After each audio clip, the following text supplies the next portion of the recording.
He sat there, his mother on his left side and his girlfriend on his right. They were both proud of him. This was supposed to be a great day for him. Jacob was so proud, but when his name was called, the principal stopped dead. He stared at Jacob for a moment and then carried on with the list. Once they found out why Jacob was picked out from his graduation, there was plenty that people had to say.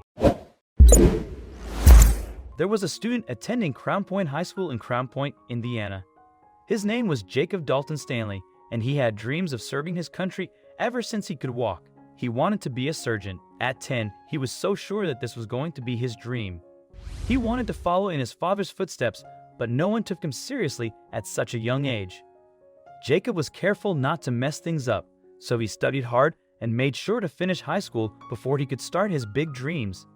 He went through his studies, and directly after graduating, he applied to be a Marine. He did the boot camp that was necessary and managed to get back to Indiana so he could attend his graduation day, but he had no idea how it would play out. Both Jacob's girlfriend, Shannon, and his mother, Kathy, were beaming with pride as they saw him walk up the steps to the house again. He was wearing his Marine Corps uniform. His mother nearly cried at the sight. She knew her son had it in him. He was also about to graduate. She couldn't have been happier. The three made their way to the graduation ceremony at the high school. They were so happy at what Jacob had achieved. All of the hard work was working in his favor. Jacob was just as ecstatic as his mother and girlfriend. He was going to beam with pride when he received his diploma in front of his friends and family. He felt like he had worked hard in school for so long that he'd earned it. All of Jacob's friends and teachers smiled at him. They were happy to see him again, and some of them were even giving him a salute. The air was electric with excitement from all of the students. What would turn the excitement into surprise was what Jacob had decided to wear. For some reason, it seemed to push things in a different direction. Principal Chip Pettit was the head of Crown Point High School. He walked on stage and picked up the microphone. He looked down at his scrawled notes and started the opening lines of his speech. After a small speech, he started calling out the names of the graduates in alphabetical order, but soon everyone would hear it and they'd all be in shock. The principal finally reached the S's. The anticipation was killing Jacob. He couldn't wait. Kathy looked over at Jacob and smiled. He had even written an acceptance speech that he had practiced until the words were pretty much memorized. His name was next. He sprung up, hardly waiting for it to be called. But then there was a pause. The principal's eyes locked with Jacob's. He grew a smirk on his face and then looked back at his list. He then read the name after Jacob's. This was an outrage. He had skipped his name on purpose. Jacob couldn't believe it. Why would he do something like this? Maybe his name wasn't on the list? Some kind of mix-up? He didn't understand. Jacob hung his head. He thought back to how he had defied the principal that very same day. But he thought he'd be professional about it and wouldn't try to humiliate him as revenge. He felt that he was perfectly reasonable. He had stood up for what he thought was right. It was just that the principal didn't see it his way.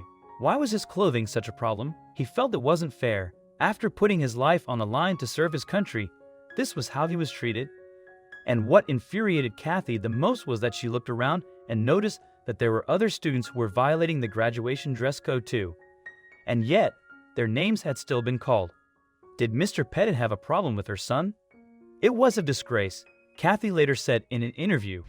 There was one student who wore shorts and gym shoes, and another student who wore a red turban symbolizing his religious views. Jacob had shown up to the ceremony wearing his full-dress blue Marine Corps uniform. But to be fair, there was nothing in the Crown Point Community School Corp bylaws that addressed whether U.S. military uniforms could be worn at graduation. Everyone was outraged, but nobody expected Jacob's story to reach such high places. The situation was absolutely ridiculous, said Leon Tustison, a peer of Jacob's. He's in the military putting his life on the line for us. It's unacceptable that he was not allowed to walk across the stage. The students were outraged, she added. There were some students who were going to walk in solidarity with Jake, and the backlash didn't stop there. Crystal Hernandez, who heard about the story, took to Facebook. It amazes me that all through life, people are always telling you to be proud that you're different, celebrate your uniqueness. Yet, at one of the most memorable events in your life, an administrator makes the decision to completely destroy your accomplishments, she wrote. Shame on you, CPHS and Chip Petit. But Mr. Pettit had more than the ire of the community to contend with. Soon, the House Education Committee had heard the story too. "I sent Mr. Pettit a letter today," one angry Facebook user wrote. "I know of people who are pulling all financial support of CPHS and their programs over this. If that were my son, I would have escorted him across the stage." But what did Mr. Pettit have to say? Well, according to him, Jacob had been warned. When Jacob participated in his Crown Point High School senior class graduation rehearsal earlier that day, Mr. Pettit had informed him that he wouldn't be allowed to wear his uniform to the ceremony. And, to Jacob's shock, the principal was true to his word. So when he arrived at his graduation ceremony in his uniform, his name was struck off the program. But in the wake of an unbelievable amount of backlash, does Mr. Pettit regret it?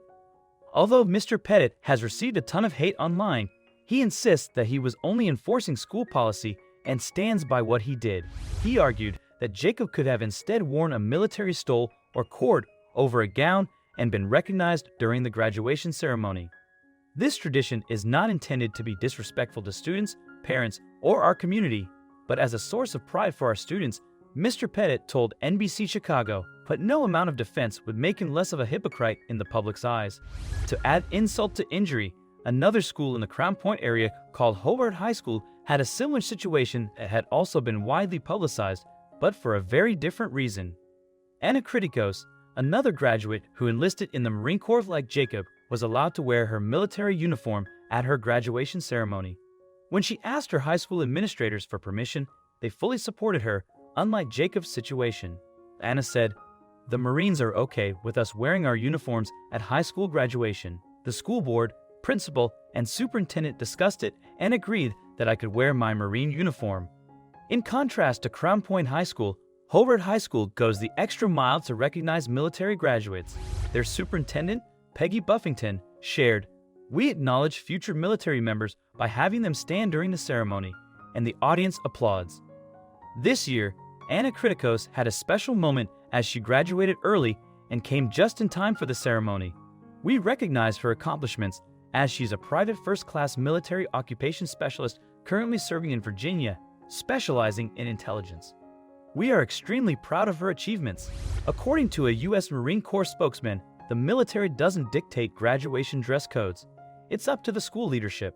However, State Rep. Mike Aylesworth, a Vietnam-era veteran, strongly supported Jacob and pushed for legislation allowing military students to wear their dress uniforms at graduation. He successfully obtained committee approval for a bill to ensure uniformity in this regard across the state, addressing inconsistencies among school districts. Mike advocated for encouraging young people to graduate in their military uniforms, while Jacob's father supported statewide uniform standards legislation. Jacob, however, expressed a desire to avoid social media controversy and move forward with his Marine Corps career.